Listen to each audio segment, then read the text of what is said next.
News Radio KMAN weather. Right now in the Manhattan area, 90 degrees, mostly sunny skies, and wind out of the southeast at around 9 miles per hour. Slight chance of rain and thunderstorms this afternoon as we head into the evening. 30% chance mainly after midnight with an overnight low of 68.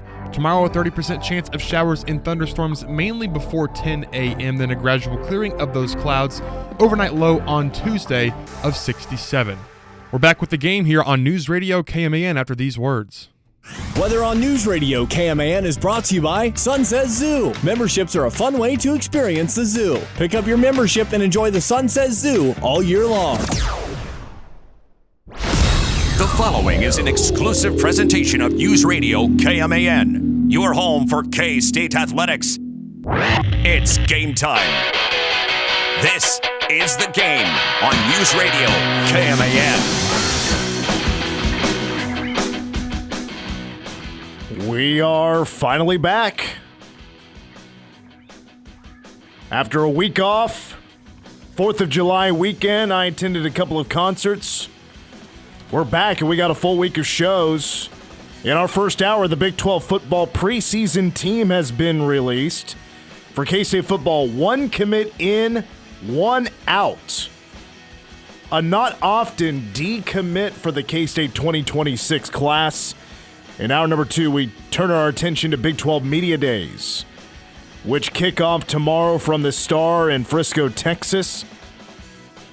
So we'll take a look at the headlines for the Big 12 and also the teams that will be at Big 12 Media Days tomorrow, which does feature Kansas State. K-State Classics with Cole is coming up at 5:30. Very much looking forward to that because it's one of my favorite K-State games of all time. Cats, Texas, the Longhorns coming off a national championship win. They had the nation's longest road winning streak. They're looking to stay alive in the BCS national championship conversation. But by God, Ron Prince and Josh Freeman said no, sir. You basically manifested that a week and a half ago, too. I did.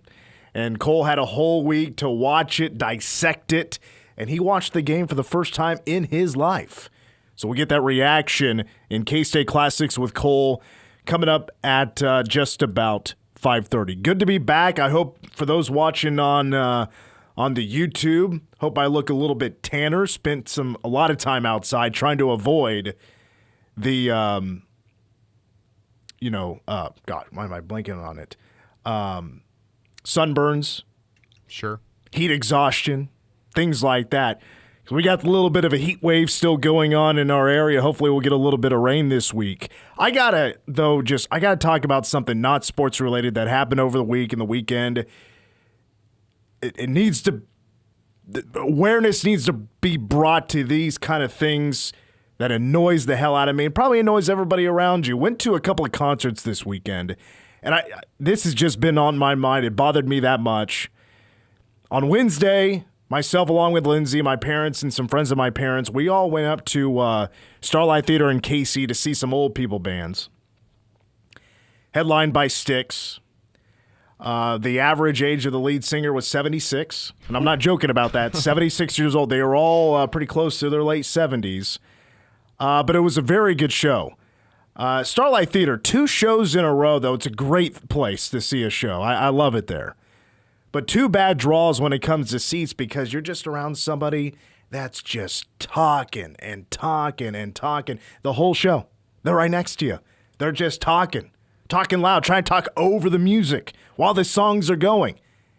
Crazy distracting. And there was an old guy that was sitting next to the row in front of us, and every 5 seconds, did you know Styx formed in 1968? You're just rattling off all these facts, maybe facts, I don't even know, they're probably half wrong, to a gal that he doesn't even know next to her while she's trying to enjoy the show. And that gal, God bless her, because she took everything, did not talk back, say, please stop, leave me alone, I'm trying to watch this show. Don't be that guy. That's a concert faux pas, man. It is hard. It was really hard not to say something to the guy. He was with his whole family.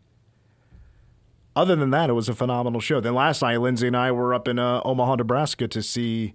Now, this was something more our speed. And when I say our speed, like our era, I love a lot of different kinds of music, but I'm definitely a 90s kid. I love hard rock and heavy metal, but also the alternative stuff I'm great with as well.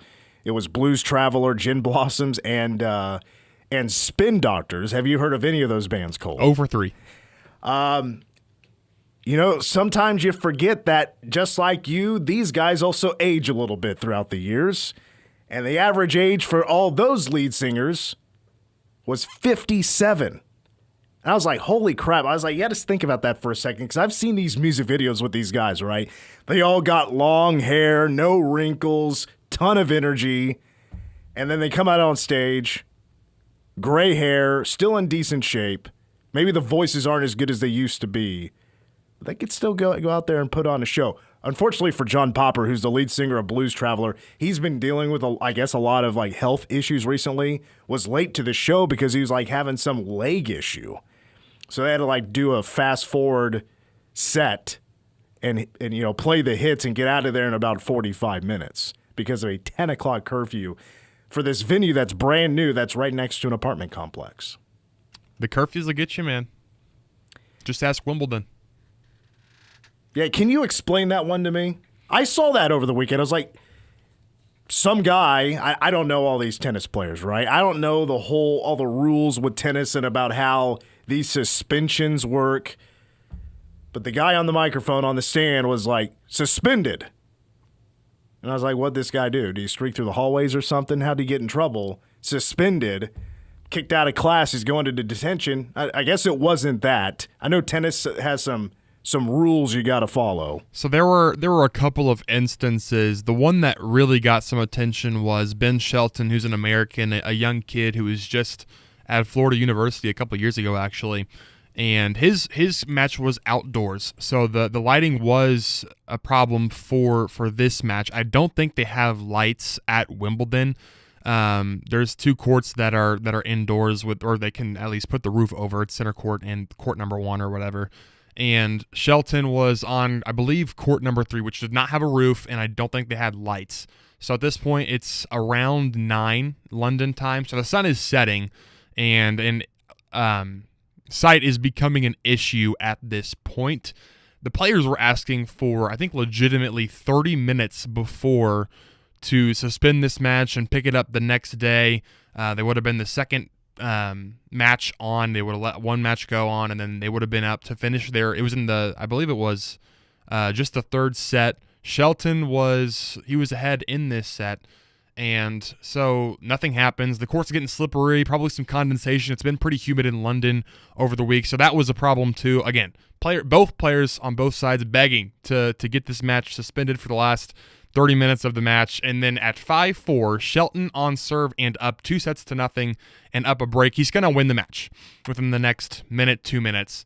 That's when he decided to suspend the match and pick it up the next day. Shelton, of course, the next day, I don't think a single serve got returned over in 70 seconds, and that was that. The other one was less of a problem, but it was an indoor match, and Wimbledon as a tournament has a curfew at 11 o'clock because of the neighborhood they're in, basically. They don't want to be too loud for the patrons who are around the area, which I think is unbelievably soft. And so there was 45 minutes left until 11 o'clock. They're in the 5th set of this match. It's the first round with another American, Taylor Fritz. And every single set that they had played, it was a couple of big servers, so they weren't taking very long. I think the longest set was about 40 minutes, and they were playing a couple of tiebreaks, so longer sets. And they decided they conferred with the players. One of them wanted to go, Fritz. The other one did not because he was the kind of the upstart trying to pull off the upset. Oh. And so they suspended that one as well. Fritz was not happy at all. That's lame. Because apparently you have to have both players agree to either continue or not continue. Most outdoor venues have curfews. I bet Aviva Stadium in Dublin has a curfew. I'm sure that game has to kick off has to be done at a certain time. Like concerts, any outdoor venue that's holding a concert has a curfew. Mm-hmm. I think Arrowhead Stadium's 11 p.m. When the Bill had Zach Brown Band in Train 10 years ago, I'm sure that concert had a curfew. Sporting events, tennis is probably that's a special circumstance. Football games, outdoor baseball, things like that. Like we've heard of World Series games going after midnight. Well, those games have been at, Fenway Park. That's a residential area. Mm-hmm. Wrigley Field, that's a residential area. You play on through. You got to get that game done. So sports typically does not have curfews, but apparently tennis does. So I think it's just Wimbledon for the majors. I think it's just Wimbledon when it's stupid and dumb. Before we also got to give a patriotic salute to America's greatest competitor. Literally the only sports I watched this past week. Took a nice break from sports as we get back into it this week. Big 12 Media Days this week in Texas. But by God, our boy Joey Chestnut makes the return to the stage in Cody Island. Good to have him back. The Nathan's hot dog eating contest, we missed him last year. He did not compete last year because of Nathan's wasn't happy that he was endorsed or had endorsement deal with a vegan hot dog company. An Impossible hot dog or something like that. Yeah, which, look, hot dogs with meat already, actually the meatless is probably way better for you impossible. because hot dogs are kind of poisonous. Yeah.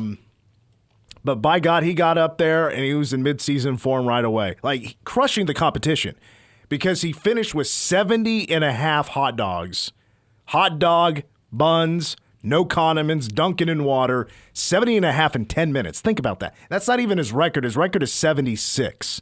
And he was blaming the elements or something. I'm like, I would have broke it, but it was hot, I was sweating, things like that. But second place. So the guy that got second won it last year. Mickey Mouse ring. He ate 45. Not even close. It was a boat race. So America's greatest competitor has now tied John Cena for the most world championships. The GOAT. 17 mustard yellow. Is it mustard yellow belts? I think belt I have is no what idea. What it's called. Have you watched it? I didn't watch it this past weekend, but I was following along. So kind of a funny story. 4th of July, folks are over. We're grilling, making hot dogs. We're making burgers, brats. We had wings. It was quite the spread, and I did make a hot dog for myself, and I tried to see how fast I could eat it. Just because I'd watched Joey Chestnut tear away the competition. How fast could I eat a hot dog? I got about 3/3 in. I'm chomping away, and I about choked. I had to stop. I was like, "Whoa!" And I didn't put any condiments on it or anything. Did you dip it in water like they do? No. It's so disgusting. No, that just. I understand why they're doing it, but it's just gross. I'm not in them for the competition. Yeah. I'm just testing myself. I wanted to put myself in Joey Chestnut's shoes for 12 seconds. Yeah. And I needed more like 25 seconds to eat that hot dog. Hey, no shame in that. At least you tried. That's all you can really ask for. Well, it's glad to be back. K-State Classics with Cole, 2006 versus Texas coming up at 5:30, plus along with Big 12 Media Day storylines for the first 8 teams and the Big 12. That'll be at the podium. That'll be talking to the media tomorrow in Frisco, Texas. When we come back, how many Wildcats landed on the Big 12 football preseason team? There's no poll this year, but the preseason team is still there. The media voted, and that's coming up next on The Game. Tweet The Game, KMAN, or call 537-1350 and get in touch with the show. This is The Game on News Radio KMAN. At McCown Gordon Construction, we improve lives by building authentic relationships. No matter the project size, our clients enjoy unmatched talent and resources in the Manhattan area market. Early collaboration with our pre-construction team ensures cost certainty, preventing surprises. Whether it's space for public safety or community gathering, we build to serve the community. McCown Gordon Construction, proud builder for K-State and the KSU Foundation. Visit McCownGordon.com. American Family Insurance. At American Family Insurance, your small business is a big deal to us. You face challenges and you work hard to achieve your goals. As your American Family agent and business owner right here in your community, I've faced that too. I've built my business with the vision of helping you protect yours. Contact us today to see how we can protect what you've worked so hard to build with customized coverage that fits your needs. This is Rob Wild, agent at Wild & Associates, LLC. American Family Mutual Insurance Company, SI, and its operating company, 6000 American Parkway, Madison, Wisconsin. At Stormont Vale Health, high-quality care is right around the corner. Stormont Vale Health is more than just a hospital. We're an essential part of your community. Our commitment to quality healthcare means investing in the most skilled and talented providers and cutting-edge medical technology. Our investment in your well-being doesn't stop there. We also support various nonprofit programs throughout the communities we serve. Visit stormontvale.org and discover how we can serve you. Stormont Vale Health, high-quality care, closer to home. Unlock big savings while adding style and security to your home with Schlage door locks from Menards. High-quality Schlage Wi-Fi compatible entry locks allow you to lock and unlock your home from anywhere with your phone. Get peace of mind and save big money on all door locks at Menards. Plus, don't forget to check out our weekly flyer on menards.com for all the great deals happening now. Save big money at Menards. We asked parents who adopted teens to share their journey. There are many times I thought, I can't do this. I mean, what parent isn't worried about, what am I not doing right? What am I not doing enough? And then I realized, wait, that's being a parent. Don't worry about being perfect. I've had around 3 other mother figures in my life, but only one of them has taught me how a mother loves. The greatest reward for me is he makes me better every day. I would tell a family considering adopting a teenager that teenager, whoever it is, needs you, and they need what you have to offer. Taylor's giving me hope. He's our son, and that is what he will always be. Learn about adopting a teen from foster care. You can't imagine the reward. Visit adoptuskids.org to learn more.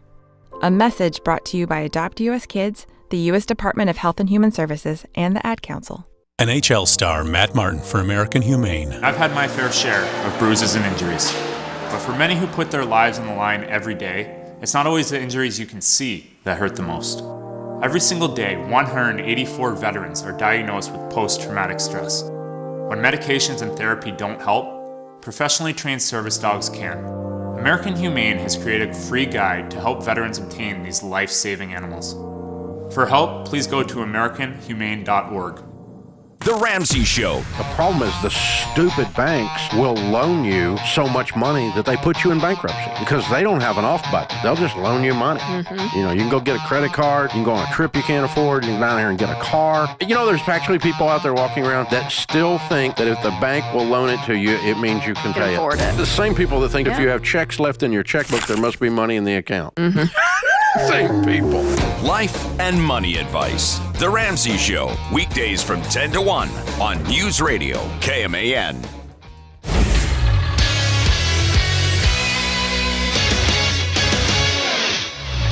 I'm Cole Dutchendorf with the Game Sports Update. K-State landed 2 players on the 2025 preseason All-Big 12 team, one on each side of the ball. Will Swanson was selected as a fullback/H-back. Swanson recorded 3 receiving touchdowns on 9 catches last year, catching passes in 7 of K-State's 13 games.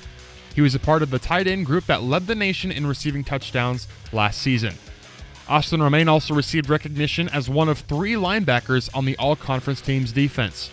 Romaine put together a phenomenal sophomore campaign, registering a team-high 96 tackles, along with 7.5 tackles for loss, 2 sacks, and 3 forced fumbles as he was named to the All-Big 12 second team in 2024 by both coaches and the AP. Romaine's 96 tackles were the most by a Wildcat since 2017. K-State Baseball officially announced several new signees today via social media. Robbie Bolin is an outfield transfer from Nebraska who played in 51 games for the Cornhuskers last season. Billy Ike is a 6'7" pitcher who played last year at Barry University in Florida. He had a .478 ERA and 15 appearances, predominantly as a starting pitcher. Shea McGahan and Adam Longoria were also announced. McGahan for Southeast Missouri, Longoria from South Florida. We're back to the game on News Radio KMAN.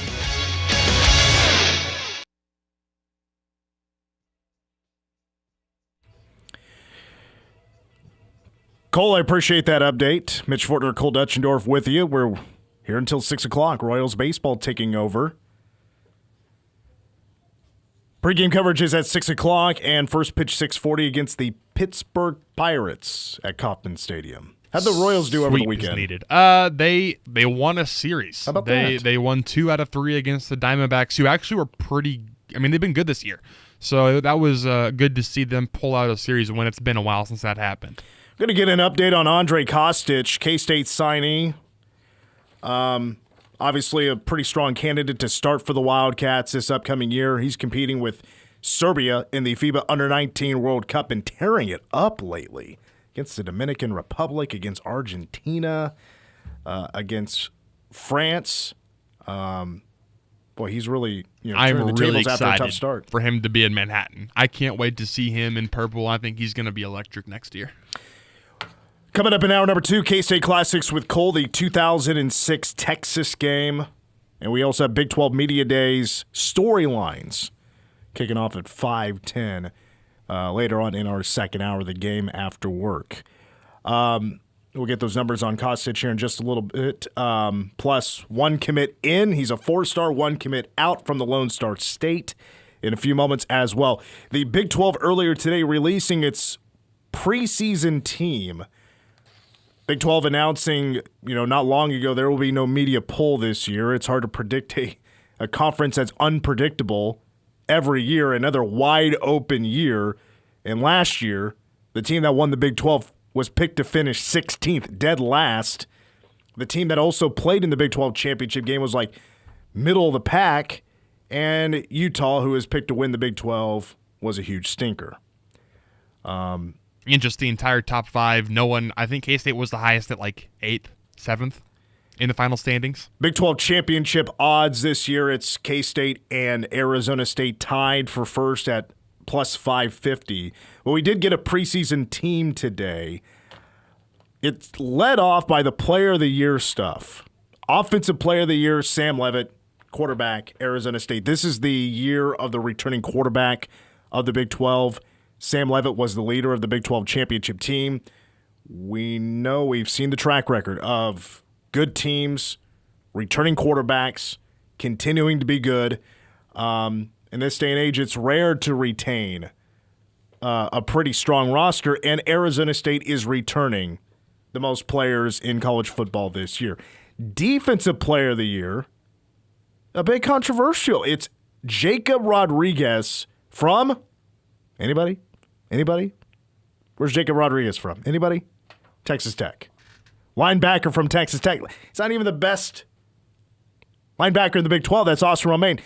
Dare we say, and I mean there's facts to back this up. This is an opinion. It's a fact. Austin Romaine, the best returning linebacker in college football. Pro Football Focus. But the Defensive Player of the Year is going to be Damian Ilalia. We all know that. Newcomer of the Year. I thought this was pretty predictable. Devin Dampier, quarterback from Utah. And then we get to the preseason all-conference teams, offense and defense, 1 quarterback, 2 running backs. There's an H-back, fullback, that's dedicated to a K-State player every year. Will Swanson from Papillion, Nebraska. I was just up there yesterday. He's up for preseason fullback, H-back for the Big 12 All-Conference honors. The other Wildcat, of course, is going to be Austin Romaine. 2 Wildcats on the list. But quarterback Sam Leavitt, preseason All-Conference. At running back, Bryson Washington, Baylor, no surprise. A lot of people upset about this. Jaheim White, West Virginia, is preseason All-Big 12 at running back in the 2 spots. Dylan Edwards left. Look, I think you could probably argue they may be like 5 or 6 running backs that maybe, I would say probably got votes. I think there's no doubt about it. And Dylan Edwards probably got a pretty decent amount of votes. But he did not edge out Jaheim White. And with Rich Rod back at West Virginia, I even predicted this when we talked about this a couple of weeks ago, last year, because we had so many returning running backs, it's like a whole new fleet. Or like it's next man up at particular locations like a K-State. But who's going to be those top guys? Well, Rich Rod is really strong about getting things started with a strong running game. Had that track record the first time around at West Virginia. Had that track record at other stops. Well, Jaheim White's a pretty good running back. So I don't have a problem with that. If you're mad about Dylan Edwards not being there, good. Bulletin board material. I'm all about it. Be upset about it. What I was kind of upset about was wide receiver. Not surprised. Well, I'll put it this way. It felt like the media didn't do enough research about what the conference has, either in transfer portal or, looking past just who's the top returning wide receivers in the conference. But I wasn't surprised to see Jordan Tyson, absolutely. Chase Roberts, okay, I get it, but we don't know. What is BYU's quarterback situation now? BYU is BY withdrawal. He's transferring. He got, these the sexual assault allegations, although those had now been dropped. He was facing the long suspension because of the break of the code of conduct there at BYU, so he's going to jump into the transfer portal. And then we have Eric McAllister from TCU, who I don't think he's going to be the best wide receiver on TCU's on the roster this year. They picked up a wide receiver in Jordan Dwyer, and we talked about this as well. And I think this is one of the best portal pickups and one of the more underrated portal pickups in the country this year, where he was a 1,200-yard receiver this past year for Idaho. Very quick kid, agile, maybe a tad bit undersized, but he's really good. And I think he's going to be TCU's best wide receiver. With a group of guys, that's going to be really different, but McAllister is a returner. Jace Brown, I bet you, finished fourth in the voting. I would put a lot of money on Jace Brown finishing just barely outside preseason All Big 12. Yeah, for sure. You just look at the stats. I just pulled it up because I was curious. They are basically identical to both McAllister and Roberts. Didn't look up Jordan Tyson because that one wasn't like he shouldn't be on the list. He was a very good wide receiver last year. Roberts last season, 854 yards, 4 receiving touchdowns. McAllister, 762 and 5 touchdowns. Jace Brown, 823 and 5 touchdowns. So he was definitely right there on that edge, I'm assuming.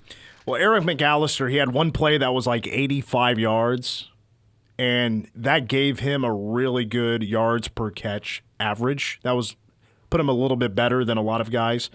But he was only hauling in maybe 2.5, 3 catches a game. And,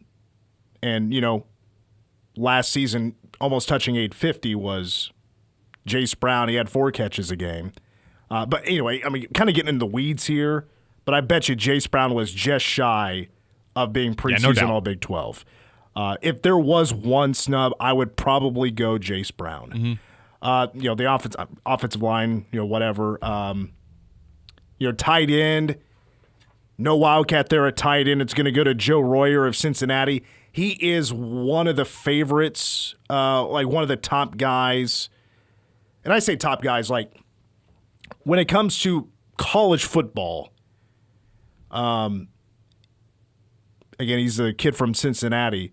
He's like top 15 in college football of tight ends. Will probably get drafted. K-State is certainly, last year was, it was tight end by committee. The ball was getting spread around by Avery. Guys were getting touchdowns all over the place.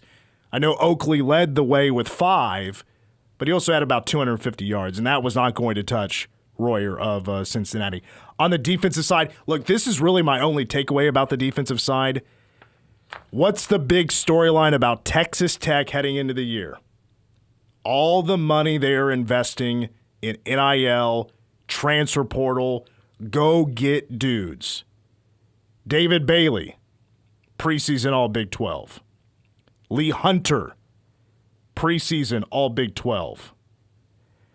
Jacob Rodriguez is a returner, but you have 2 guys right there on the defensive line who were top 70 gets in the transfer portal, and right there you have it. is preseason all Big 12.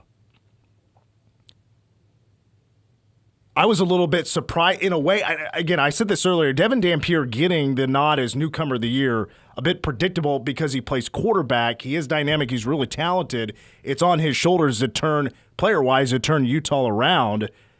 But honestly, if you want to talk newcomers and best players, you should probably look on the defensive line of Texas Tech.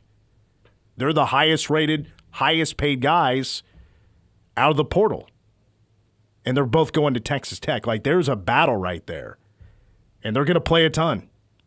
They're going to be starters. I think they're both going to media day. And I feel like I left one out. But anyway. And then, of course, Iowa State. Couple of guys in the defensive backs. Jeremiah Cooper, John Tez Williams. And there on the defensive line, Dominic Orange, who I believe did not play against K-State last year, is there as well. So Iowa State did edge out K-State on the preseason team by one player. K-State got two. All of Iowa State's on the defensive side, which are pretty much their three returners, it feels like, on that defensive side. But if there's one snub, it's probably Jace Brown. I know VJ Payne was left out. Again, I feel like he was kind of right there. He'll prove it this year on the field. He will prove it this year on the field. But Dante Corley, like, it was going to be hard for K-State to get somebody on the D-line without Brandon Mott back. You know, linebacker, Oscar They just don't Romaine have gets the there. name recognition on the D-line. Well, and without Mott being here, as you said. Again, I think the media just kind of sometimes relies on just the returners, on who's the best guys returning numbers-wise and things like that. There's not enough research that goes into this. But clearly with Texas Tech, what's stealing the show a little bit is the storyline of how much money they invested in the NIL and in the transfer portal. I don't really have a whole lot of complaints. It's something to talk about. It's fun to look at, but really it doesn't mean a whole lot. It's a starting point. Typically the same thing with what we have with the preseason poll, but again, you can argue that wasn't a good look for the Big 12 last year. Unpredictable conference, not enough star power, not enough tradition of dominant teams ever since Oklahoma and Texas left. It's a crapshoot. And I said it once we went through the conference realignment and all that stuff. Somebody needs to establish themselves and needs to be a top dog and be a favorite a lot of the time. Arizona State right now is in an interesting spot to potentially be that team. A lot of guys returning on this team, a young coach. They were fun. K-State also kind of in a spot to be that as well. We'll talk more about that later on, coming up at 5:10. Storylines, Big 12 Media Days. We'll talk about the 8 teams that'll be speaking tomorrow in Frisco, Texas. But when we come back, one commit in, one commit out for K-State football, and what's Andre Kostic doing for Serbia in the Under-19 World Cup coming up next on The Game. Your home for K-State sports. From a sold-out Arrowhead Stadium in Kansas City on a clear, cold night, welcome to the Dr. Pepper Big 12 Championship. One of the hottest teams in college football, Kansas State, takes on everybody's number one, the Oklahoma Sooners. This is The Game on News Radio, KMAN. Can you help me access my work computer now that I'm working from home? We can do that. Is it possible for you to troubleshoot my computer without me coming into your store? We can do that. I'm getting messages that my password's been compromised by hackers. We can. And that I have malware installed. I don't even go to the mall. We can do all of that. Fox Business Systems business level support. We can do that. Call 776-1452 or stop by 531 Fort Riley Boulevard. WeBuildSolutions.com. Central National Bank's convenient home equity line of credit, or HELOC, can help make it a lot easier to pay for your home improvement project, consolidate debts, or to pay a large, unexpected bill. Put the equity in your home to work for you, and for a limited time, pay no origination fee. Offer of credit is subject to credit approval. Central National Bank, money for life. Member FDIC in your hometown since 1884, Equal Housing Lender.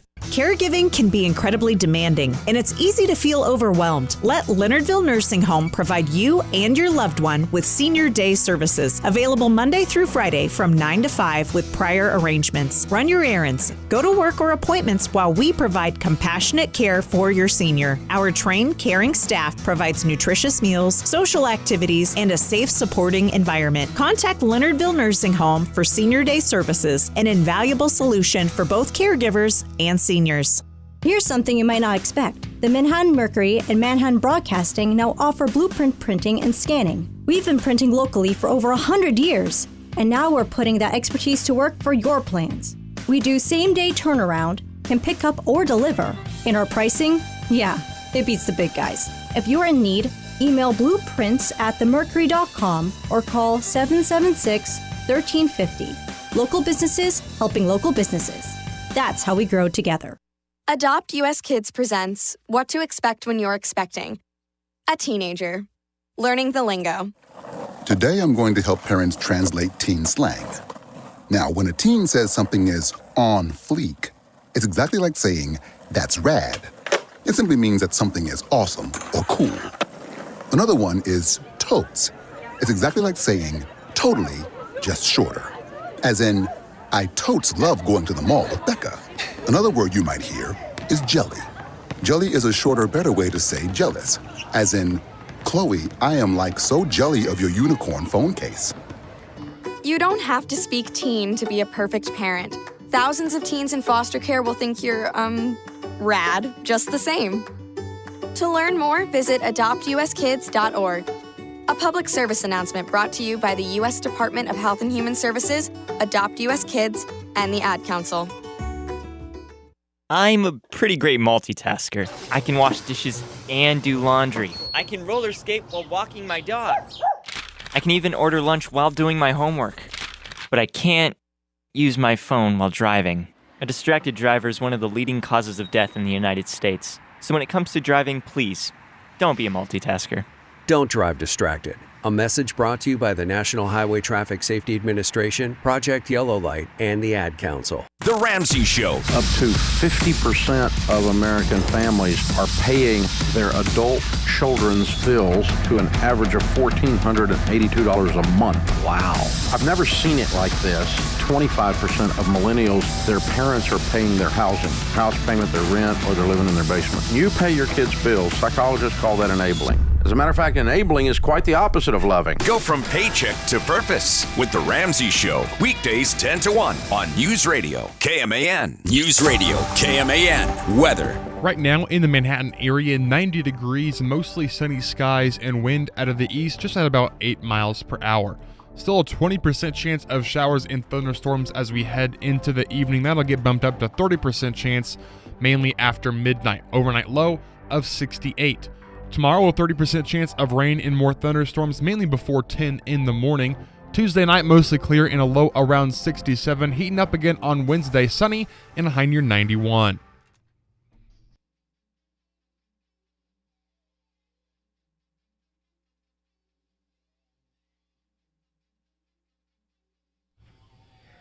Man, I feel a little rusty. Having 9 days off. Got to get back into the swing of things. I told my wife this morning, I was like, I don't know if I know how to run the board anymore. It's been so long. It's been a long time. What'd you guys end up doing for the 4th? We went to family out southeast, Yates Center. Don't know if you're familiar. It's like a 1A, 2A school, and we played a bunch of pickleball. We got like $20 worth of fireworks and just watched some neighbors because I think that's the way to do it. I couldn't tell you where in Kansas Yates Center is. Are you familiar with El Dorado? Yes, I am. Just keep going east, southeast, basically. Okay. Like I'm honestly not too familiar with where it is either.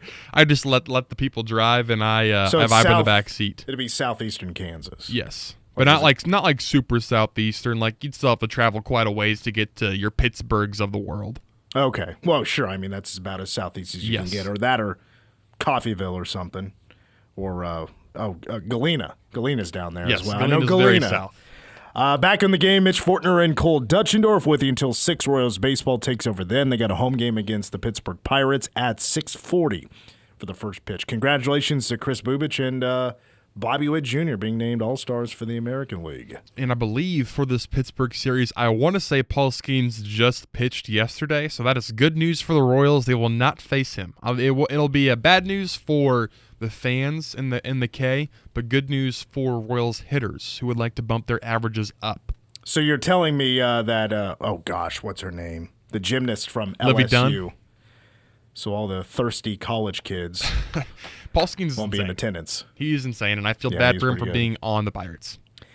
All right, let's get to some other K-State headlines from the weekend as we catch up on a few things here on the show as we're back after a week off. Still to come, we'll talk Big 12 Media Day storylines, K-State Classics with Cole, 2006 versus the 4th-ranked Texas Longhorns at Bill Snyder Family Stadium back on November 11th of 2006.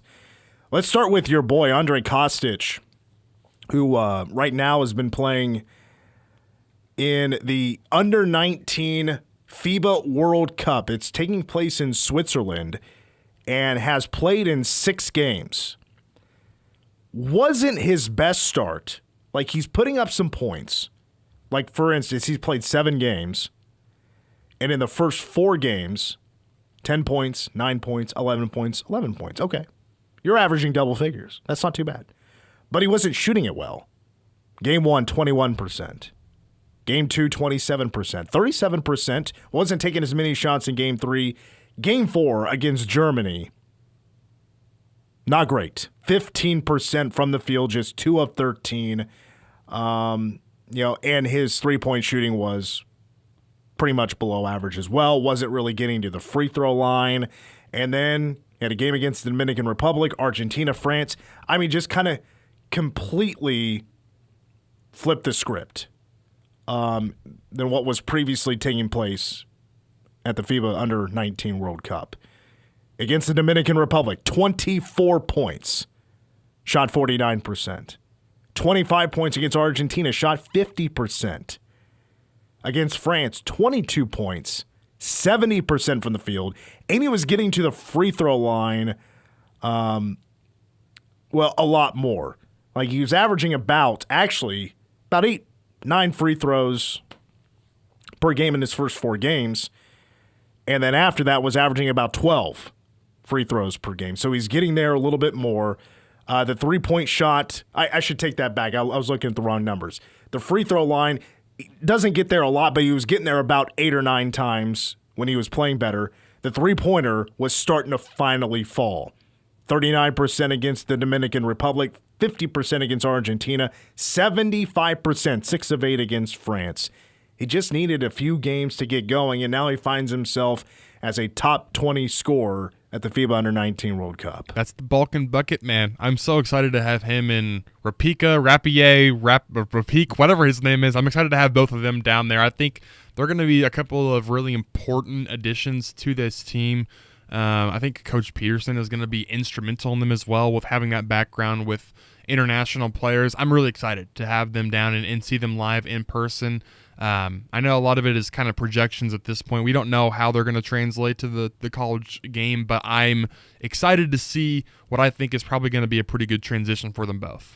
All right, you want the good news or you want the bad news first of K-State football's 2026 class? Let's get the bad out of the way. Well, the bad out of the way, that would be a decommitment from K-State football. And look, this is something that just doesn't happen very often.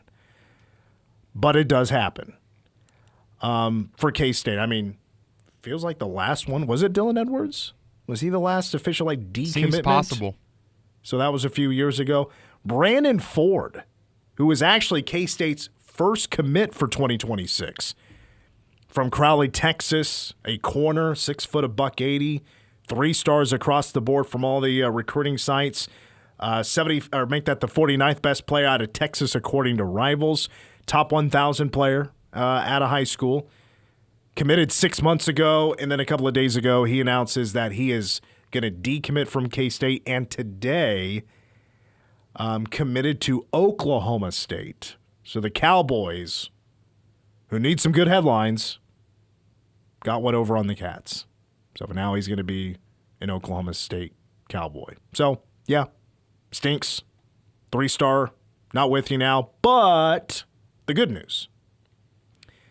The good news is that K-State, actually prior to the Brandon Rush news,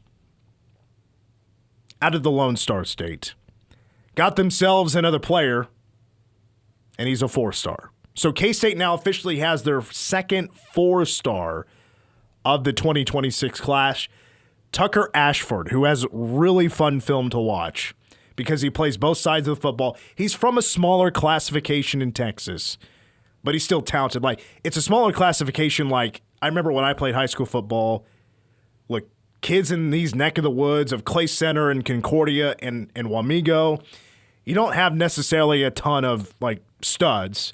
And when there is that one, they easily stand out on the football field.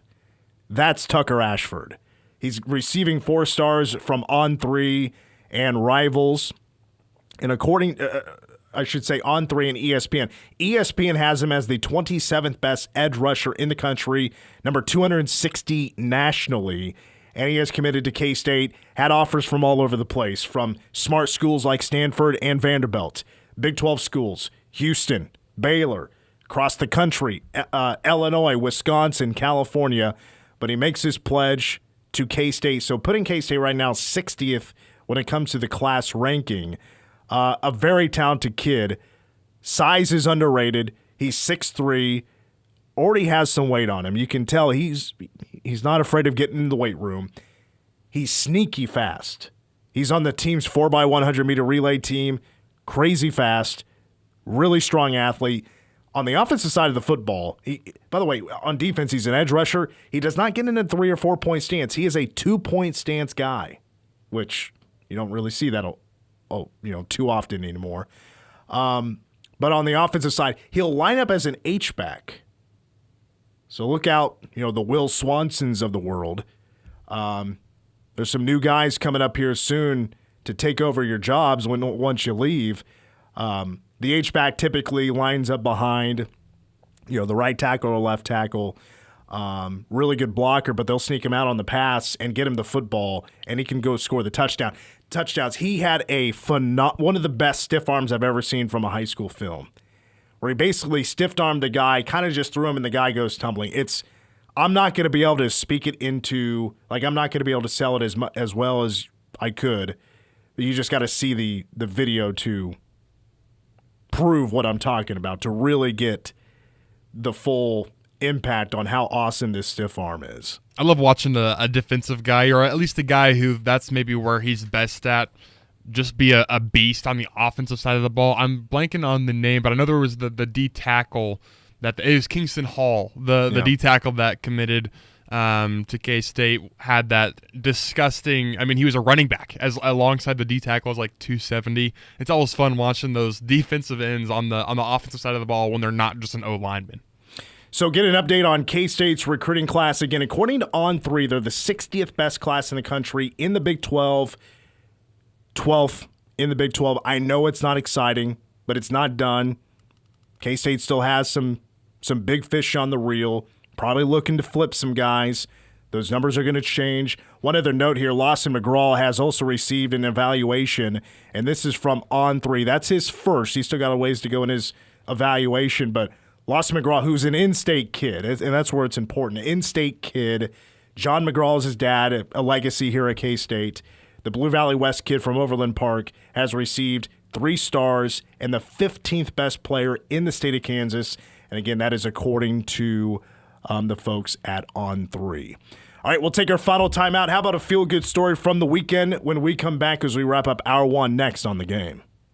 You're listening to The Game on News Radio KMAN. That's the sound of flimsy vinyl or polymer siding giving way under pressure. Would you trust something like that on your home's exterior? You invest time and effort into making your home beautiful inside and out. You choose quality pieces that last. So why settle for siding that's essentially plastic? Vinyl or polymer siding can crack in extreme weather, fade like a forgotten photograph, and even warp, leaving your home looking less than its best. Now imagine the satisfying strength and lasting beauty of steel. Midland Exterior's steel siding is the equivalent of choosing a timeless, well-crafted piece for your home's exterior. It resists cracking, warping, and fading, maintaining an elegant look and protecting your investment for up to 50 years. Don't let flimsy siding detract from the beauty and value of your home. Upgrade to the enduring strength and sophisticated style of steel siding from Midland Exteriors. Call us today for a free consultation at 855-735-8255 or see the beautiful difference at MidlandExteriors.com. That's 855-735-8255 and MidlandExteriors.com. Qdoba brings more heat and flavor to summer with their chef-crafted habanero lime steak. It's perfect for those who love a little extra heat. Take your bowl or burrito up a notch with their tender grilled steak sautéed in-house over an open flame, tossed in habanero sauce, lime juice, and fresh cilantro for that perfect hit of heat. But it's only here for the summer. Heat up your summer with our habanero lime steak. Order online with the Qdoba app and swing by our store in the Manhattan Marketplace or in Junction City. Get the app and get rewarded only at Qdoba.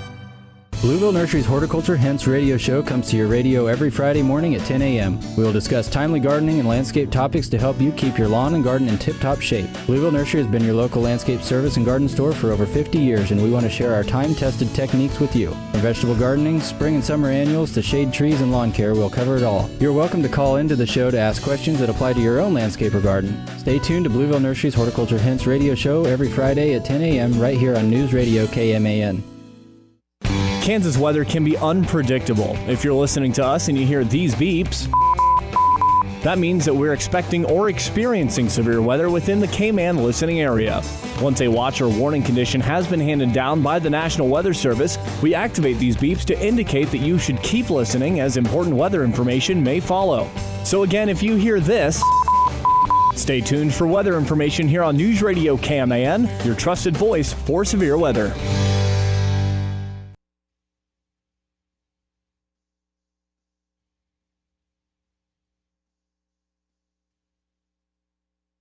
Game continues on KMAN. Mitch Fortner and Cole Dutchendorf. As we reach the top of the hour, 5 o'clock here on KMAN. We are taking you till 6 o'clock. Just saw this cool story pop up. An Army veteran golfing in Florida. He's retired.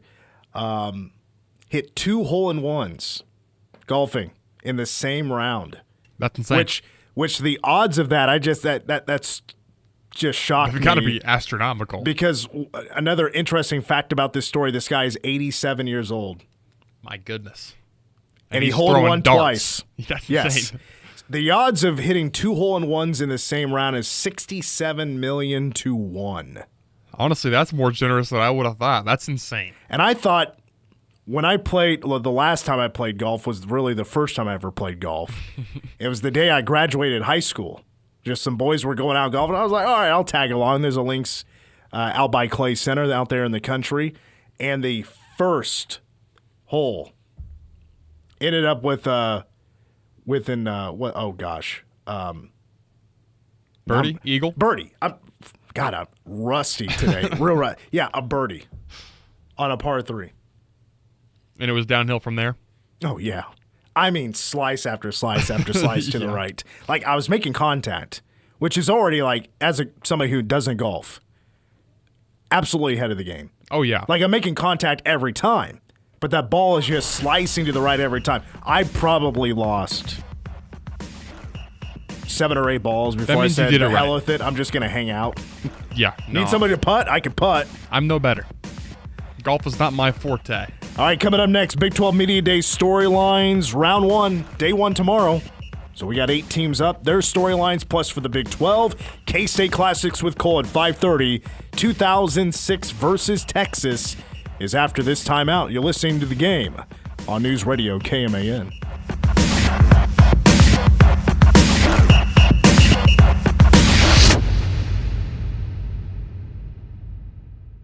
Manhattan's first for news, sports, weather, and talk since 1950. This is News Radio KMAN, Manhattan.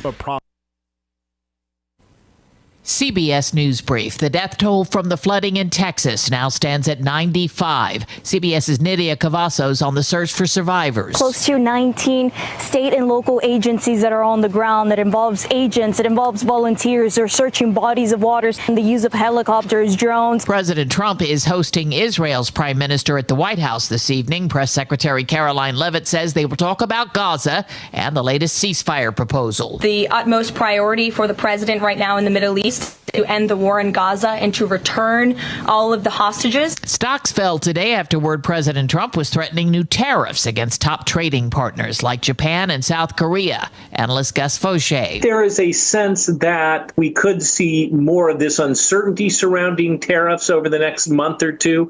I think that uncertainty in and of itself is bad for the stock market. The Dow finished off 422 points. CBS News Brief, I'm Cammie McCormick. Now, the latest news from the News Radio KMAN and Manhattan Mercury Newsroom. An update from the Department of Noxious Weeds, a look at Boomtown's post-show cleanup, and county fairs. This is your 5 p.m. news update. I'm Bernie Pansella. The Riley County Noxious Weed Department is planning to implement additional guidelines for the purchase of herbicide chemicals. Director Mike Bowler says they've already seen cases of individuals trying to exploit the system. I then had this individual's, literally their brother, their son, and their next door neighbor call in and want 50 gallons each. And so we've got to try to prevent that from happening. Payment must be made at the time of purchase and all sales are final. Bowler says this is because people try returning the chemicals at the end of the season. There were also instances of people refusing to pay. For several years, we have allowed folks to purchase chemical and then pay for it at a later date. That's been around for a while, but hopefully when we reduce the amount they're purchasing, we can make payment at the time of purchase. A land inspection is required if there are any facts or circumstances indicating that the purchase of the chemicals is not in compliance with the state laws. The new rules will be released publicly after the Noxious Weed Department is sure they are within state law. Fireworks are the big draw Friday night, but what a lot of people didn't see is the cleanup effort that happens in Wamego on Saturday. Pyro crew and fireworks director Chris Hoopy spoke to the strong volunteer effort that includes students and others from area schools. It's just incredible effort. The kids are all in, their coaches are all in, the school administrators are all in on this, and when everybody puts both feet in, things get done together. Many hands make light work. Onega High School graduate Dylan Magnet was one of the many who volunteered their time on Saturday. Honestly, just about being one big family and also just helping the community be a better community and helping the city look its best and at its tip-top shape. The crew started early in the morning, but by 10:30 a.m., the cleanup was nearly complete and the sports complex was restored to its normal state, ready to receive ball players on Monday.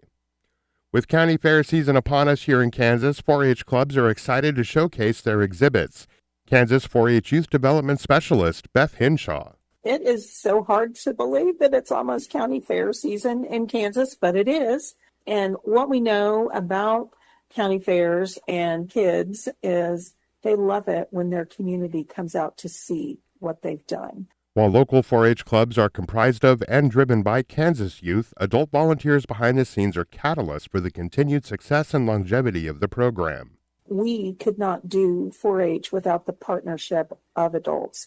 When you come to the fair, you're going to see lots of young people, but you're going to see lots of adults who it's really important that those young people are successful and they want to be there to support them as well. The annual Riley County Fair runs July 25th through July 28th at Seco Park. The Wonder Workshop Children's Museum offers many programs for local families. During the summer, several programs are available. Executive Director Katie Seal. The one going on right now and our biggest is our Think Big Summer Camp. So 8 weeks out of the summer, we have kids there all day long, having fun, creating chaos, getting dirty, all the stuff. During the school year, they offer another program for families. We have school days out, which we call Discovery Days. So as parents in the community know, there's a lot of school days out, and we're there to help make sure those kids stay busy.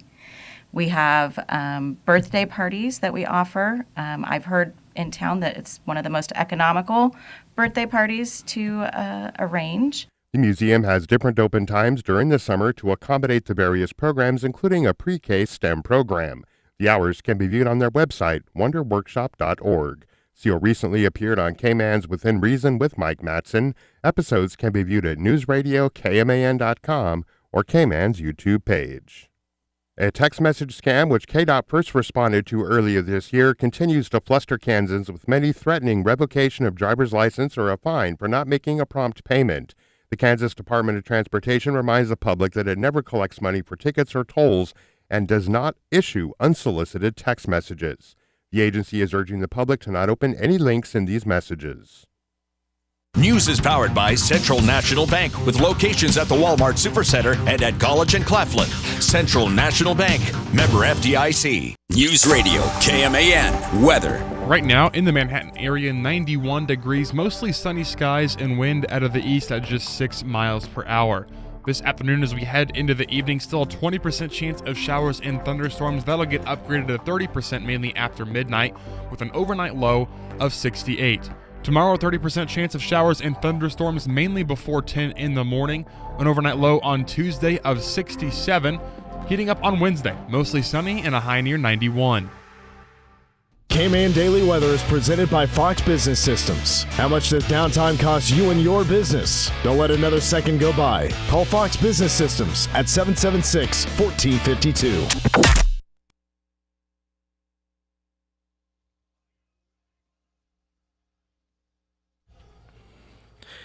Love the music coming back. If you're listening live and on the air, you hear it. Kenny Omega. Kenny by God Omega, the best bout machine. As of course, this Saturday. Cole, you know what's going on, right? Yeah, of course. Globe Life Field. I'll let you go over it. Globe Life Field, Arlington, Texas. It is all in Texas. And I'll be there. So I'm not going to be here Friday. I'll be back on Monday. Troy and I holding down the fort. Yep. Well, not me personally. Yes. But holding down not the Fort Ner, but the fort. Correct. The building we're currently in. Yes. Hour to the game after work. Mitch Fortner and Cole Dutchendorf. Not really, I wouldn't call it breaking news, because he's gonna be getting this honor for the rest of his life, or at least until he retires from K-State.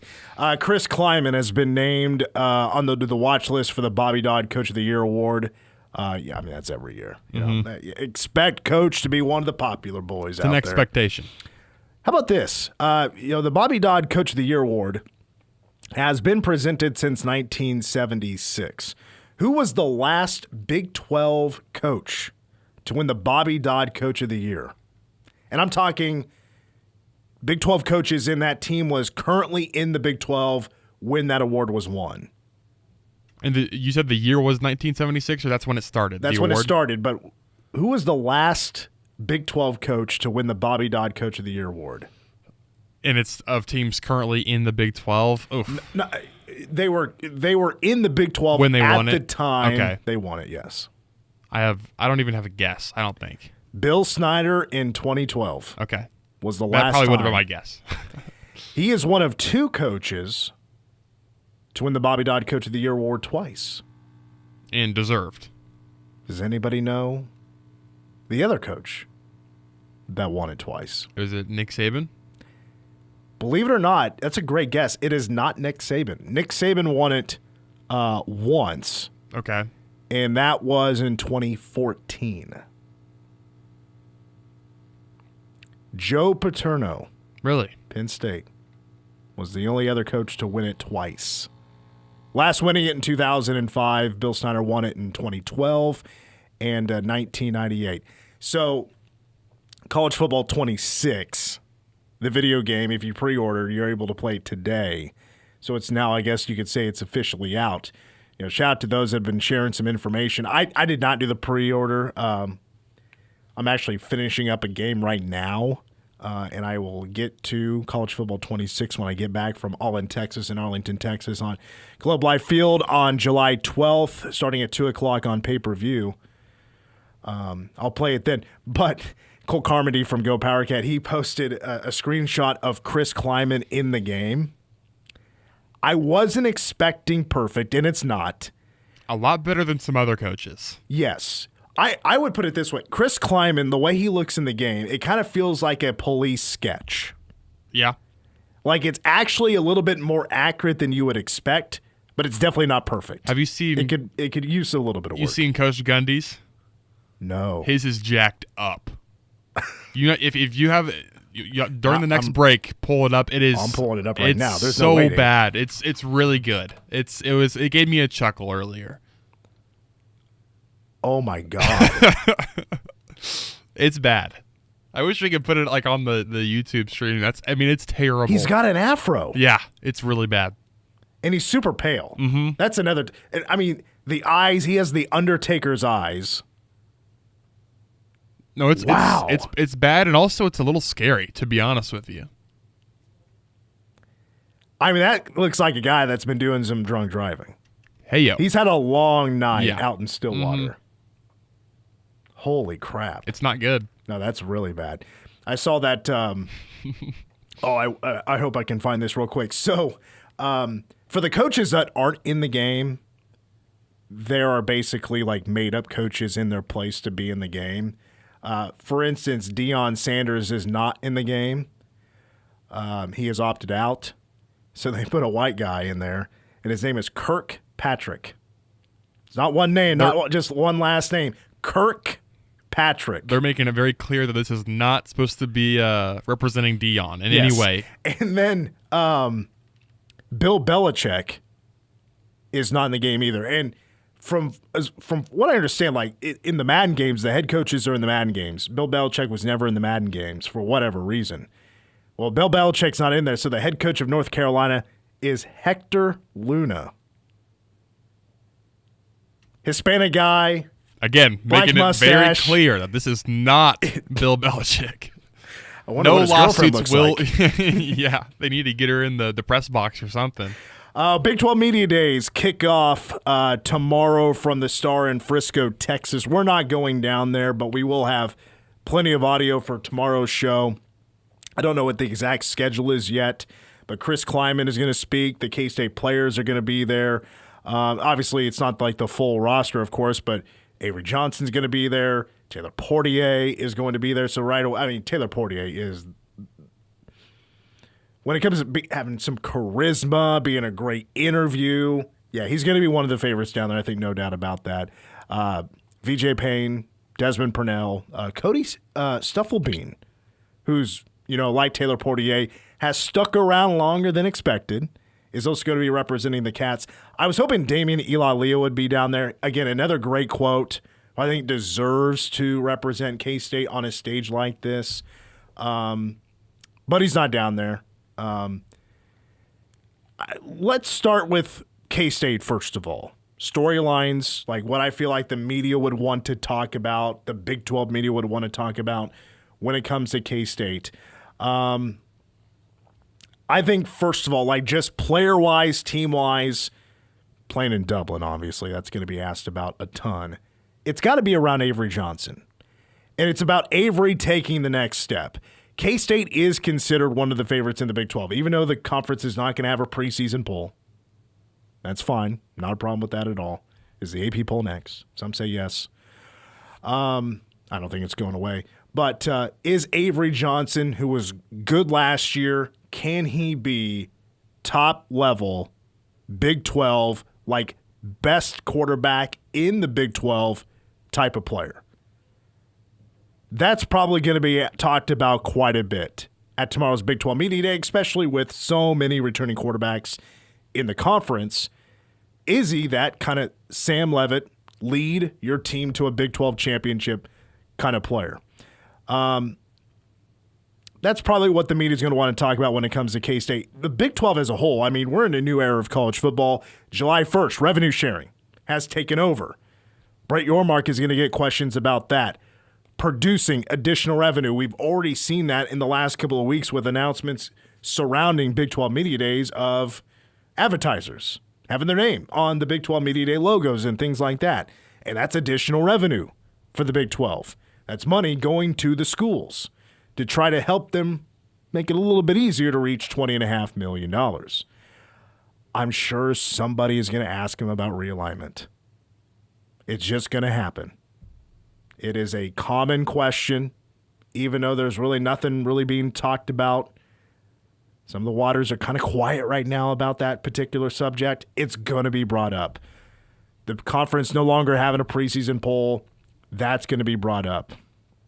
Because, I mean, heck, Arizona State winning the conference last year, pretty crazy. You know, Utah, who was picked to win the Big 12, they sucked last year. We're good. So getting rid of that, plus who's the best quarterback in the Big 12. Again, I think quarterbacks is going to be a very big topic at Big 12 Media Day these next couple of days. Anything you want to add? Anything you want to add, Cole, about K-State or the Big 12? Storylines that you want to be heard talked about that I did not bring up? Well, one, I want to give a shout out to Cody Stufflebean and also my wife, because Cody Stufflebean is like her favorite player because she had a class with his, I think it was fiance at the time, now wife of Cody Stufflebean in the elementary education. So she's a big Cody Stufflebean fan, tries to point him out whenever he's on the screen.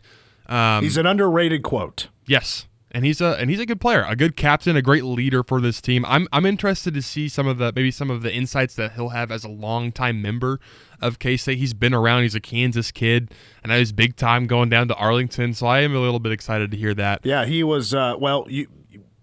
He like you got married quite young. Mm-hmm. A McPherson product, so knows a thing or two about K-State. From the same neck of the woods. Yeah. Yes. But overall, I'm just excited to get some more news to talk about, even if it's not it's not going to all be the most newsworthy, like in the news cycle, because I'm sure, like you mentioned, there'll be some CFP talk that Coach Kleiman will probably not want to talk about, but it'll get talked about a little bit. So it'll be good to have some fresh stuff to talk about. There you go. You just sparked my mind. You know, obviously, what's going on now is kind of the conversation of what's next for the college football playoff. Mm-hmm. After this year, what's the college football playoff going to look like? And Brett Yormark has been there, obviously, to back up the Big 12, and he has clearly stated what he wants, and it's the 5+11 model for the college football playoff, yet the SEC and the Big 10 get the say on what's going to happen. But is the Big 12 getting listened to?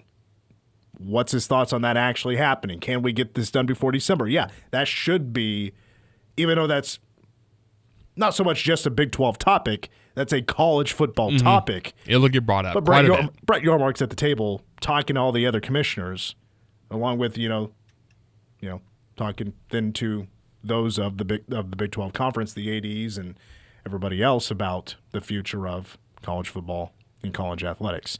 So we'll just kind of go over the other teams that are going to be there, and I'll share just a couple of things that I think should be talked about at Big 12 Media Days. The Baylor Bears are going to be there. Sawyer Robertson is going to be there. That's a pretty big topic as well, because Baylor right now is they're kind of a tweener between dark horse and solid contender to play in a Big 12 championship. Question, though, I do have about Dave Miranda is what's his take on the defense moving forward, which he took it over last year. And ever since really taking it over, it's been an improvement for Baylor. They went from 33 points per game allowed to 26 points per game last year. And, in years past, Baylor has been criticized about their approach to the transfer portal. That has changed. So Baylor's approach to this season, especially defensively, is a pretty big topic. BYU. There's a little bit to talk about with BYU. Yeah. I think. Yeah, Jake Retzloff, gone. He was going to receive a long suspension because of the sexual assault allegations that he was facing that have since been dropped, but he broke the code of conduct for BYU, and they were going to send him a lengthy suspension, and because of that, expected to enter the transfer portal. So that leaves us with who's going to play quarterback for BYU. Now, they got a couple of guys on their roster, McKay Hillstead and Trayson Borgroot. Ooh, I don't know how to say that last name. But they've both played at Group of 5 schools. They both did not play last year. So BYU's in a really tough spot now at quarterback. That's no doubt about it, their big storyline for tomorrow. UCF, the return of Scott Frost clearly is going to be that topic. The thing is, we don't really know nobody expects UCF to be very good this next year.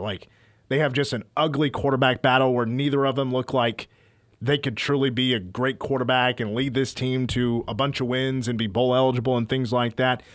They're only bringing, I believe, 3 players, maybe 4 players to Big 12 Media Days. Oklahoma State's only bringing 3, which is not necessarily the best look. Maybe it doesn't matter at the end of the day. But what's the plan, Scott Frost? That's basically their storyline.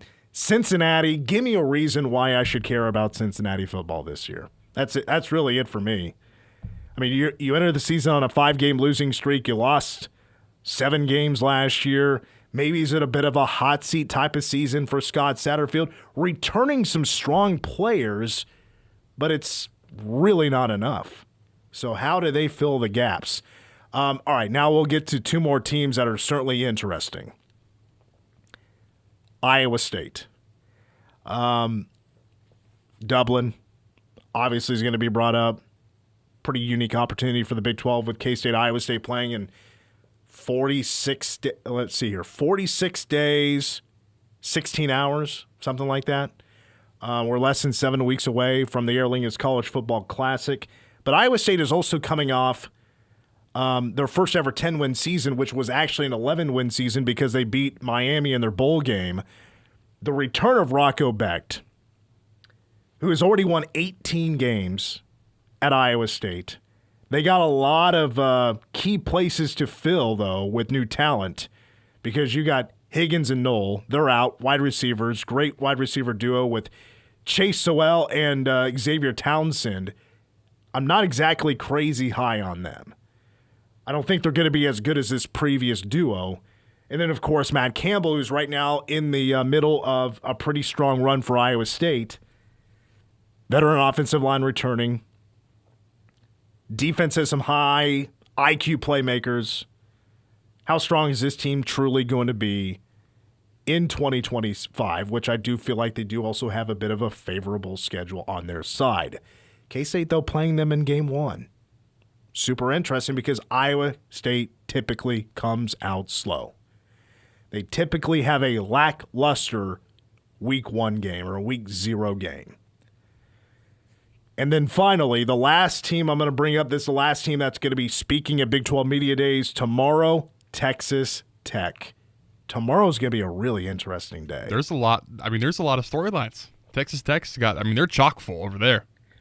A lot of people going to be wanting to talk to those from Texas Tech who are spending a combined projected $55 million on athletic programs that are associated with name, image, and likeness, and it is projected along with NIL compensation, revenue sharing, $35 million is going to football.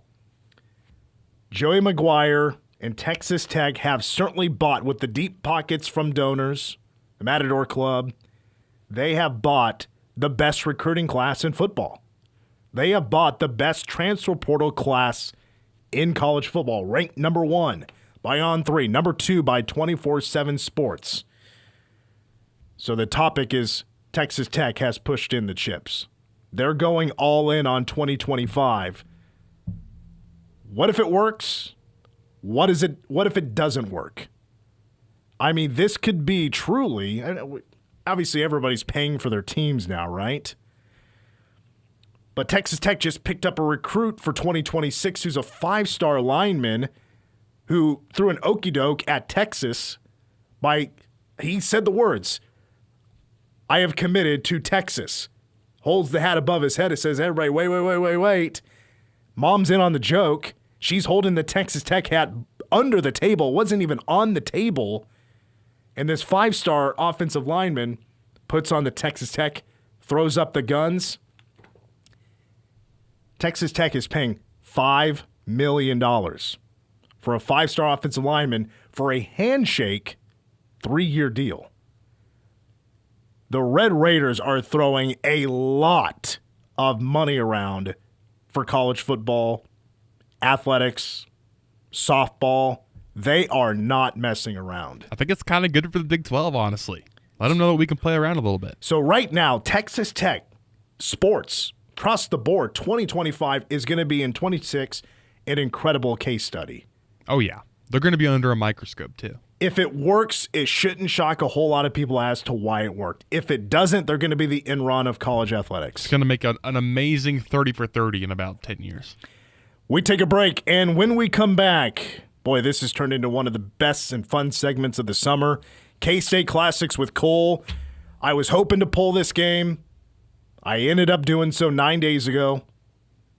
The 2006 game against Texas. Cole watched it for the first time in his life. We'll review that game when we come back on The Game. This poor man is crying. Why? He missed the game. You know, you can always check out The Game podcast on Apple Podcasts, Google Play, and at newsradiokman.com. K-State Credit Union, Konza United Way, and Manhattan Broadcasting are teaming up for the 18th annual Stuff the Bus campaign. Help ensure that every USD 383 student starts the year with all their needed school supplies. It's as easy as coming to Walmart in Manhattan on July 12th between 10 and 2 p.m. to help us stuff the bus with school supplies. Or find a list of items at stuffthebusmhk.com and drop them off at any K-State Credit Union branch. Help us stuff the bus July 12th. Brought to you by K-State Credit Union, sponsored by Konza United Way and Manhattan Broadcasting Company. Information you can use in an ever-changing healthcare environment. America's Healthcare Advocate, Carrie Hall, Saturdays on News Radio KMAN. We're here to educate and inform on the topic of healthcare and health insurance. We've partnered with Blue Cross and Blue Shield of Kansas to bring you these shows to educate you on healthcare and health insurance issues. That's why we're doing these shows here on America's Healthcare Advocate. Join Carrie Hall, America's Healthcare Advocate, Saturday mornings at 7 on News Radio KMAN. Summer is here and the baseballs are flying out of the park. Can't make it to the ballpark? Vista Drive-In will bring the ballpark to you. Introducing our lineup of Summer Slam dogs. The KC dog with sauerkraut and Swiss cheese, or the Detroit dog with chili, mustard, and onion. We also have the Tijuana dog, New York dog, and of course our own version of the Chicago dog, complete with mustard, onion, tomato, relish, sport peppers, and celery salt. Don't miss out on the flavors of the ballpark. Come check out the Summer Slam dogs at Vista Drive-In on Tuttle Creek Boulevard. A Streeter family business, our family serving yours. The Trust Company is an independent, locally owned wealth management and investment company founded right here in Manhattan in 1992.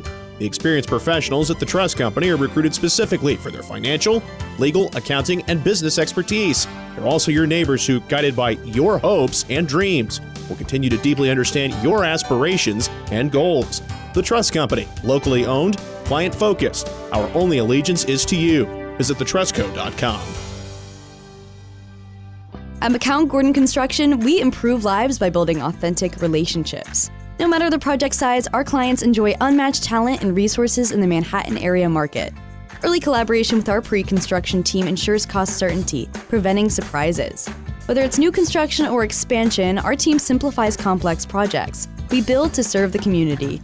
McCown Gordon Construction, proud builder for K-State and the KSU Foundation. Visit McCownGordon.com.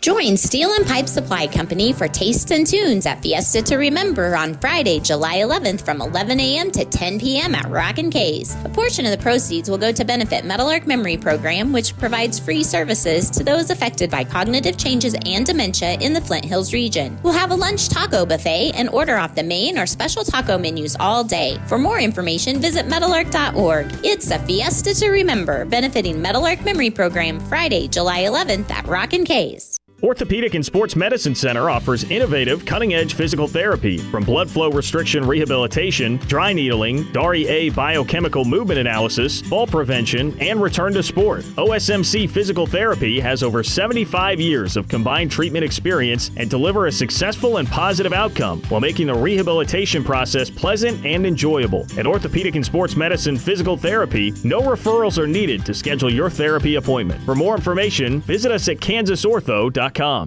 Get your morning started with KMAN's Morning News, weekdays at 6. You gotta love all of the projects. It's at least a sign that, yep, some things are getting done. Frustrating or not, look at it that way. Look for the positive of it. Things are getting done. Things are getting accomplished. It just doesn't look all that pretty when it's happening. Yeah, Manhattan's always working on herself. Good advice for us all, right? KMAN's Morning News, weekday mornings, 6 to 9 on News Radio, KMAN.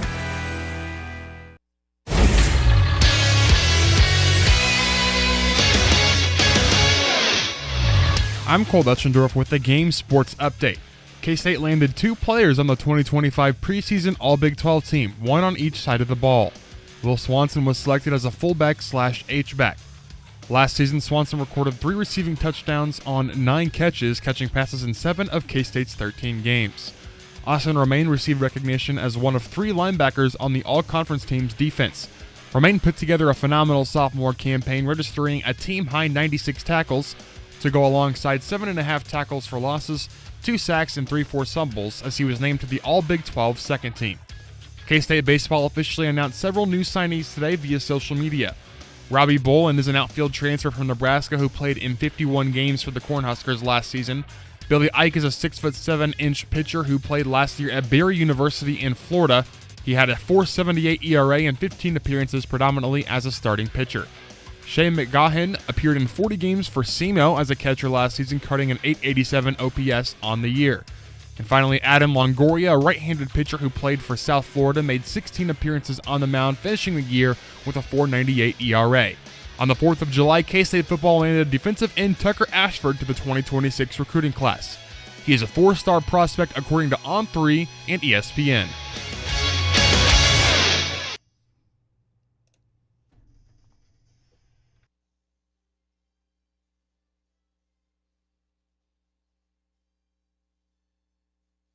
The game continues. Mitch Fortner and Cole Dutchendorf. Cole is 21 years old and was not alive or wasn't watching K-State football for a lot of the classics we know and love. And today we review our next game, K-State Classics with Cole. And our subject today, K-State, Texas from 2006. On the campus of Kansas State University, a beautiful evening for football. The Wildcats are home to take on the Texas Longhorns, number 4 in the nation. Welcome, everybody. It's presented by Southwest Airlines. I'm Gary Thorne. Andre Ware, Todd Harris will be joining us momentarily. In Toto, this time we are in Kansas. Okay. Classic Kansas joke there. You watched it for the first time. You had a week to watch it. We did not have shows last week, and I really wanted this game to pop up. Because even though it's during an era that isn't necessarily remembered for a lot of positive reasons, the Ron Prince era, this is no doubt about it one of the best K-State games, in my opinion, one of the best K-State games of all time. Texas is coming off a national championship with Vince Young. They're on a long winning streak. They're the number 4 team in the nation, still trying to play for a spot in the BCS National Championship, a spot in the Big 12 Championship. K-State had won a couple in a row, but wasn't necessarily having a great year. 6-4, not a great offense, pretty good defense.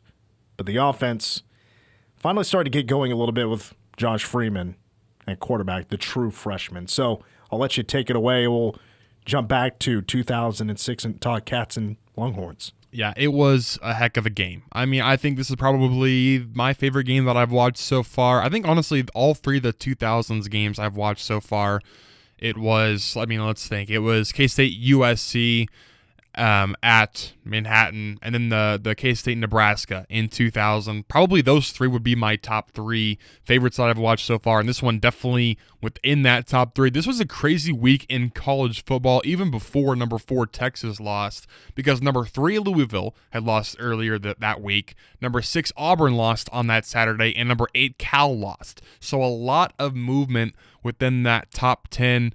And then I believe the week after that was number 1 versus number 2 Ohio State and Michigan, basically a spot in the BCS championship on the line.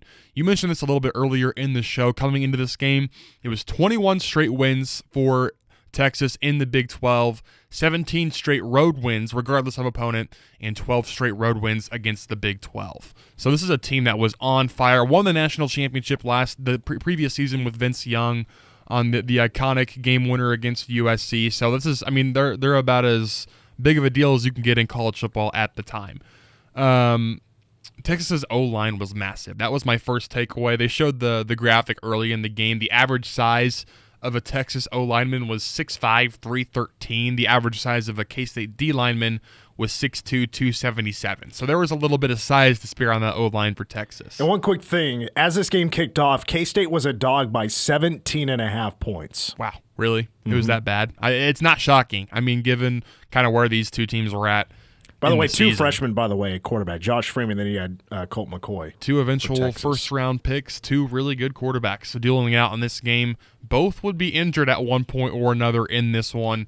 Colt McCoy a little bit earlier than Josh Freeman. On the first drive of the game for Texas, it was a real grinded-out type of drive. They got it down to the one pretty quickly and pretty efficiently, but there were a couple of goal line stops for K-State, and that, I mean, really, if you look at the whole context of the game, given what would happen on 4th and goal from the 1, you could say maybe them putting up a fight on 1st through 3rd down may have won them the game that early, because on 4th down, QB sneak, Colt McCoy, and he gets popped right in the shoulder, the throwing shoulder, and he's out for the rest of the game. It was an injury kind of similar to the one he sustained in the championship game that Texas had against Alabama in 2010. It would have been the 2009 season, but 2010, where he kind of had like a stinger in the shoulder, and he just couldn't raise his arm like above, parallel with his chest. So it was not good, and he was knocked out early. And the hit coming from Brandon Archer and is right at the goal line, which, watching the replay, I never thought really he got in. It was basically whatever call was made on the field was going to be what stood. There was definitely a real possibility he was short. They called it good on the field, and they stayed with that ruling, but definitely a bit of a questionable call early. K-State, though, responded immediately. It was a nice little screenplay on 3rd and 2 for like 20, 30 yards, and then a 36-yard strike from Josh Freeman to Yaman Figures. And am I saying that right? Figures? Correct me. Well, the last name, yes. The Yaman. First name. It's Yaman? Yaman Figures. And you'll hear his name quite a few times. He had a heck of a game, and he ended it with a 36-yard touchdown reception. They scored in 4 plays in 1:49 to tie it at 7 apiece. I mentioned the QB sneak call. There were a couple of close calls early. There was a near fumble from Javon Sneed, which was the backup quarterback for Texas, who was also an All-American in high school, I believe. Well, he ended up going to after Tech. He just played that one season with Texas, which made sense given who he was backing up. Ends up at Ole Miss, where he had a really solid couple of years. Went to the NFL, but he had CTE real bad. I see. It was a very junior Seau situation. Unfortunately, Javon Sneed, who took over for Colt McCoy, he took his own life in 2019. Serious complications with CTE. He took some hits in this game, too. Yeah. This K-State defense was flying all over the field. But early in the game, he had a pass where they called it a fumble on the field. They determined that his arm was coming forward. And there was another call where it was a pass on the sideline that they ruled incomplete. I do think all 3 of them were probably called correctly, given the context of it was called a QB sneak was a touchdown on the field. The other calls were pretty obvious. And then so we're at 7 apiece. I think think Texas punted on Small's first possession, and then weird decision for K-State. They're at 7 apiece. You're in your own territory. I think it's like 4th and 10. It's not like a 4th and manageable, and they go with the fake punt. You got a backup opposing quarterback in the game, and it goes horribly wrong. It's I don't think it got blocked. It was just fumbled. Texas, they really could have scooped and scored. Instead, they just eventually fall on at like the 7-yard line. It was just a head scratcher. It was giving me shades of like the Chiefs Texans game, not Texans, yes Texans, in that playoff game when it was just an odd spot to call that fake punt. Texas immediately scores. Also, one of my favorite all-time players in Jamal Charles in this game. One of the first Chiefs that I have memories of watching Kansas City in his college days. He had a pretty good game. He did have a fumble, but he had a couple of touchdowns and 87 yards rushing. So it was fun to watch some college tape of Jamal. Got pretty used to watching him in red with the Chiefs. K-State had negative 22 rushing yards through the first quarter in 3 minutes. A lot of that was because of the fake punt. I think they lost like 20 yards on that play since it was just Texas recovered it.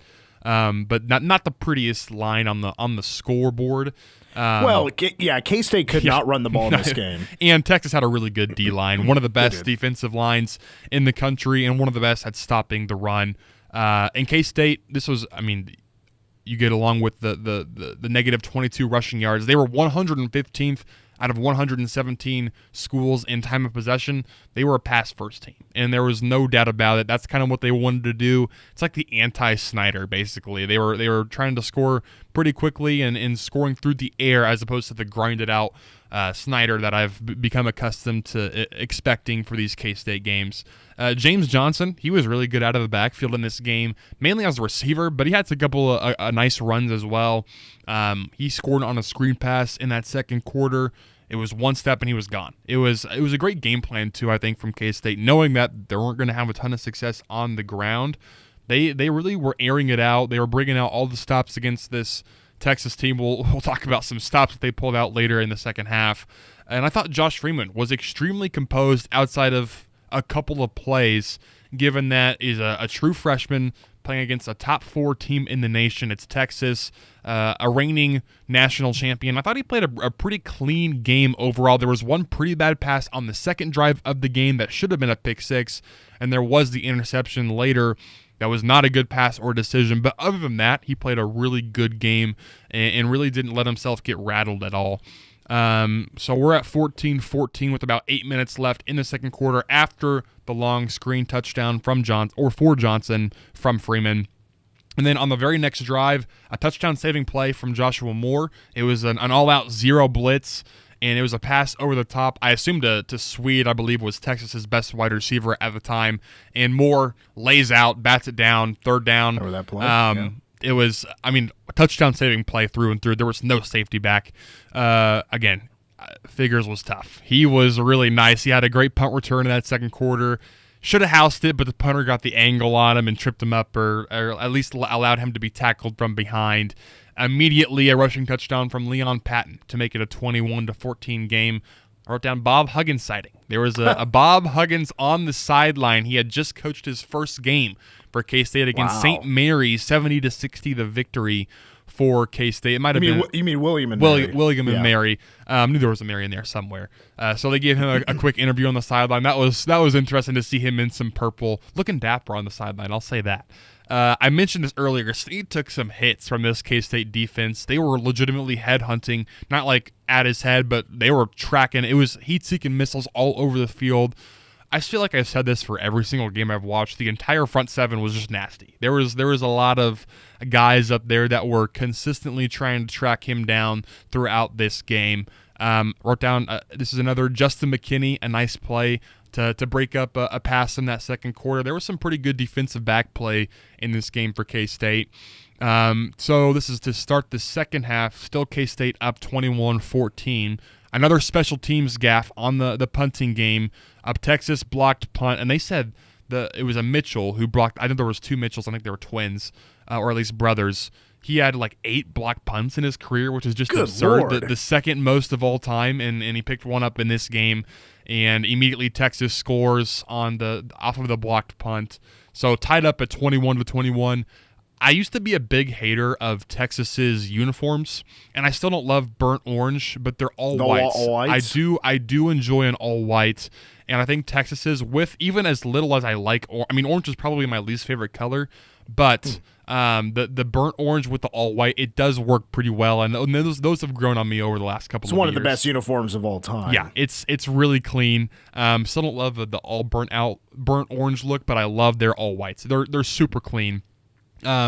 Big time turnover force by K-State on Jamal Charles. Hated to see him fumble it, but still okay that K-State got it done.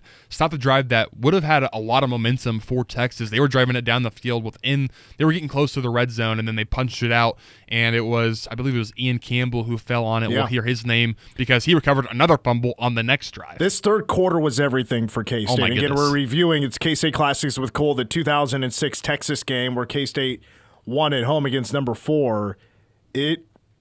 K-State was really able to pour it on in this third quarter. It was Texas's version of at BYU in terms of everything going wrong in a very small span of time, because it was another big figures play that extended the K-State drive on third down, And then the next play was a Jordy Nelson dime to Norwood on a double pass. The pass back and the pass down the field from Jordy. And he threw, it was 35, 40 yards on the dime. And then the next play after that, this is just one of the craziest play calls I've ever seen in my life, given the context of what happened on the previous play, is another position player pass, back-to-back. This one from Leon Patton to Cedric Wilson for an 18-yard touchdown. I don't think I've ever seen that in my entire football watching career, but back-to-back position player passes. And get this, I figured you'd bring up this play because it was a phenomenal sequence. Here is Wyatt Thompson's call of that play from back in 2006. First down, Kansas State trying to break the 21-all tie. Just under 8 minutes to go. We're in the third quarter. Tight bunch set again to the right. Wide receiver to the left. Texas showing blitz. Leon Patton now. He wants to throw the ball. Has a man at the goal line. Cedric Wilson. Touchdown. Touchdown Cats.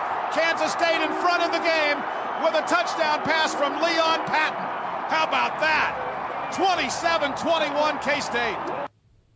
Just insane. The Bill was going nuts, and that would only become exacerbated because the very next drive for Texas, another fumble, this one forced by Andrew Erker, and then another Ian Campbell recovery, back-to-back drives of fumble recoveries, and then the next play after the fumble, another Freeman to Figures connection, this one from 30 yards out for another score, electricity in the Bill. Single setback is James Johnson. Wideouts left and right. Two tight ends. There's the fake. And now throwing is Freeman. Has his man. Yamon Figures. Touchdown. Yamon Figures. Touchdown. 30 yards. And the Wildcats on top in this game by 2 scores. It's 34-21. Oh, my goodness. By the way, fun fact. So this is the season that, I don't know, the train... it's been a part of the pregame stuff of the train, crushing the helmet on the field of the opposing team. But then there was a Trick Daddy song that had had a sample of Ozzy Osbourne's Crazy Train in case it would make their entrance to that song. And then when there was a touchdown, they would be throwing up the graphic, and the train sound was played, and now we've used it ever since it started that season with the touchdown celebration using the train sound, the train horn. It was 2 touchdowns in just 52 seconds for K-State, and it was 3 plays that Texas got up on offense. One of my favorite, by the way, we heard the crowd behind there as well. We just brought that up. It's one of my favorite games of all time of K-State, just the crowd going nuts from these big plays. And they would have some more stuff to go nuts about because after a 3-and-out for Texas, a blocked punt for K-State, again, just straight up electricity in the Bill. Cats would quickly get it down to the 1-yard line. Freeman sneaks it out of nowhere. It's 42-21, 21 points in 3 minutes and 6 seconds for K-State. Texas would respond pretty quickly, just a 66-second touchdown drive, 42-28. Jamal Charles capitalizes in the end zone and ends that drive pretty quickly. And Freeman sustained a hand injury of some sort, jammed his fingers or something on a Texas defender's helmet, I think was essentially what happened. So he was replaced by Dylan Meyer on the next drive for K-State. Rest in peace. K-State dodged a bullet after a fumble that one of their own linemen actually fell on, I think for a first down. It got kicked around and they fell on it. K-State couldn't move it any farther after that. Texas tried to one-up K-State with a position player pass of their own, but it was Swede who dropped the wide-open pass. It was an end around, and he was wide open. There was no one within 5 yards. It would have been a long play, but couldn't quite hold on to it. There was a Byron Garvin, great blitz disguised by K-State. It was like a Steve Spagnuolo-esque blitz where they only rushed 5, but it felt like they rushed 10 because he came free. No one blocked him. Got a series-ending sack after a 3-and-out on K-State's previous drive on offense. Freeman came back onto the field. They picked up 1 first down. He threw a really bad interception. Not a great decision, kind of working back into pressure and just never quite saw his man over the middle. Then an immediate touchdown to Swede for 33 yards made it a 42-35 game with still plenty of time left. Freeman would then miss a touchdown to Jordy Nelson. Jordy Nelson was running scot-free down the left sideline. Overthrew him. They would drive it down the field. They would still put up 3 points on this drive because of a 51-yard field goal from Jeff Snodgrass. Just a huge kick. Well, I'm working on getting that call. I think we have it here. Here's the Jeff Snodgrass. Shows a lot of confidence in the kicker, Jeff Snodgrass, who hasn't had a field goal opportunity tonight. He has a chance to kick a 50-plus yarder here. He's 4 of 6 in his career from 50-plus. This will be from 51. Far right hash. There's the good hold and the kick. This one's got a chance. It is good! Good for Snodgrass! Oh, wow, what a kick! 51, and it's 45-35 Cats with 3:19 to go. Yeah, he just drilled that, and it was good the entire way. Texas would drive it down. They would score a touchdown with about 1:40 left, and then it was young GOAT, Jordy Nelson, recovered the onside kick. Also, the clock was running like after they recovered the kick. I don't know if that was something they used to do or I didn't. So just a clock malfunction. I don't know what was going on, but K-State was okay with it. And then another young GOAT moment from Jordy Nelson as he iced the game with a 6-yard reception, laid out, got the first down. Yep. K-State kneeled it out. Freeman, first non-ranked loss for Texas since 2003, so it had been 3 seasons. Freeman finished 19 for 31 for 269 and 3 touchdowns. And he did have that one pick, and then Figures. He was the player of the game, in my opinion. Led all receivers with 6 receptions, 123 yards, 2 touchdowns. Also had that 52-yard punt return. Also, 4 players completed passes for K-State. I thought that was interesting. Freeman, Nelson, Patton, and Dylan Meyer. This game, if I give you a little bit of a, this era comparison, this game reminded me a lot of the Oklahoma game in 2019, where the opponent coming in, you just don't expect K-State to win. Mm-hmm. You hope for a good game, and then the Cats go up big in the second half. It's a big third quarter. Again, there's so many comparisons, and then the opposing team, in Oklahoma or Texas, mounting a comeback in the fourth, and a onside kick comes into play. Mm-hmm. Different results in those onside kicks. The results was K-State football, but just in different ways. Just absolute classic game. The place was rocking. It was a cold night. I wasn't there. I was actually watching at a friend's house who was a Texas fan, and I can't recall too many times just watching a game at home where I'm just going nuts the entire game in a positive way. Like stomping my feet, banging on stuff, just absolutely pumped, especially after that first touchdown. When K-State evened it up at 7, knowing Colt McCoy was hurt, it just wasn't the same Texas team who had only just lost one game. They lost a game at home to the number 1 team in the country at the time, and they were pretty much the number 1 team in the country the whole season in Ohio State. They lost that game at home by a couple of touchdowns. That Texas team was still really good. Just didn't expect K-State to win. And then they're up 3 touchdowns. Just something you just did not expect. It was a huge surprise. A statement win for K-State, no doubt. And then that next week was the beginning of the end. Yep. Because K-State loses to KU. It's a game in Lawrence, and Josh Freeman was god-awful. Terrible. Crap. It was a bad day for James Franklin's offense, who was the offensive coordinator for a couple of years along with the QB coach. That 2007 was his last year. Yes, beating Texas, and I do have that game in the hat. But losing to KU and losing to Mizzou and losing to Nebraska, it wasn't, we remember the Texas wins. Outside of that, there weren't really any memorable wins for the Ron Prince era. But this one was definitely the best. Probably the best game I've watched of the K-State Classics so far. Well, like in the conversation after the game was like, K-State's back on the map. The Cats are back. Finally got some offense to go along with a pretty decent defense. Then things just kind of flipped and K-State, it just wasn't good. It wasn't winning football, even though Josh Freeman turned out to be a decent quarterback. Boy, that KU game after the Texas game, so bad. So bad. And they had their chances. KU, like that KU team was so bad against the pass, so bad, and just handed them turnovers. So bad. But that game at the Bill on November 11th, beating Texas 45-42, it still just sticks with me. I was a 16-year-old kid watching that game. Phenomenal win. I wish I could have been there. All right, that's K-State Classics with Cole. Wrap it up with Ask Us Anything next. Hi, it's Randy, Energy Center Manhattan Pool, announcing the sale of the year you've been waiting for. Our annual tent sale is July 10th, 11th, and 12th. Hurry in as supplies won't last, with prices up to 75% off, in-stock patio furniture, and fire pits. Also incredible discounts on swimming pools, fireplaces, stoves, mantles, and much, much more. Don't forget our unparalleled customer service after you purchase, only at Energy Center Manhattan Pool. Come find your gathering place.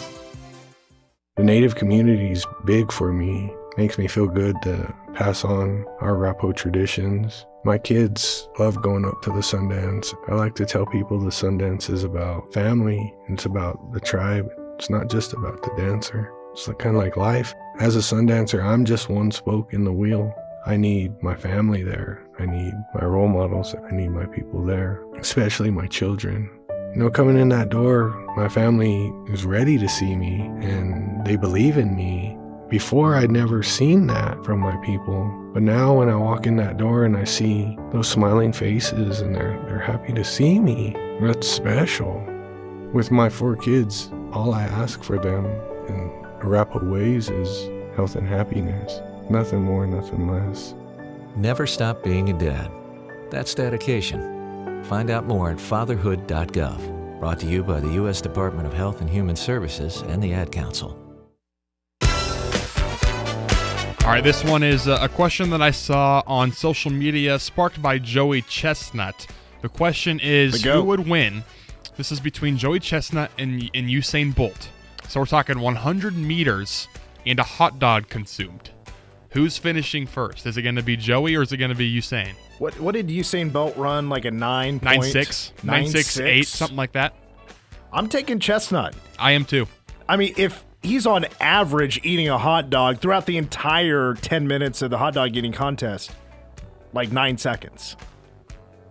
So I'm sure out of the gate, Joey could get a dog down in 6 or 7 seconds. And I think it's going to be longer between Usain finishing his hot dog and Joey finishing his, then it's going to take the difference between Joey's 100 meters and Usain's, because Joey can probably get 100 in like 15 seconds. That's probably a decent estimate. So I think the 6-second difference is going to be made up in the hot dogs, is my thinking. Yeah, I mean, Joey's moving on to a second hot dog by the time Usain Bolt is wrapping up a race. That's a very interesting thought, though. Like, if you stretched it out to like 400 meters. Yeah, that's when you're like, or even 200, I think would probably be closer, because that's when Usain's still running that in like 19 seconds or something dumb like that. And it's definitely some food for thought, no pun intended. But I think it is Joey. Let's get to wrap it up for the game. We're going to have plenty of audio from tomorrow's Big 12 Media Days. Day number 1, K-State, along with Chris Kleiman and a bunch of players, including Avery Johnson, going to be speaking to the media. A lot to hear from the Cats tomorrow. Until then, Royals baseball coming up next. For Cole, I'm Mitch. Game from 4 to 6 tomorrow. Go Cats.